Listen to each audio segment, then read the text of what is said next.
तर आता एक मोठी बातमी आहे। रोहित शर्मा आणि विराट कोहलीने टी20 मधून निवृत्ती घेण्याचा योग्य निर्णय घेतलाय असं शरद पवार म्हणाले। यावरून आता दुसऱ्यांना प्रमाणपत्र देण्यापेक्षा आपण कधी निवृत्त होणार ते आधी सांगावं असा टोला केंद्रीय राज्यमंत्री प्रतापराव जाधव यांनी शरद पवार यांना लगावला।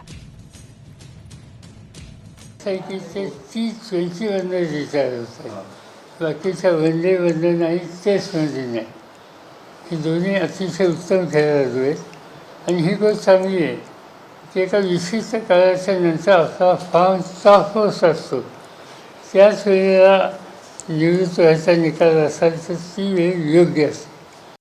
शरद पवारांनी हे स्वतःच्या बाबतीमध्ये त्या ठिकाणी मत प्रदर्शित करायला पाहिजे होतं की त्यांना योग्य, पण मला वाटतं शरद पवारांच्या निवृत्तीची योग्य वेळ त्यांनी अजून सांगितली नाही। ती जर समजली तर नक्की होईल। अजितदादा बाकीच्यांनी वारंवार त्यांना विचारलं की आता तुम्ही थकलेले आहात किंवा वयस्कर झालेले आहात, पण पवार साहेबांनी काही स्वतःची निवृत्ती जाहीर केली नाही। दुसऱ्याच्या निवृत्तीला सर्टिफिकेट त्या ठिकाणी ते देत आहेत, चांगली गोष्ट आहे।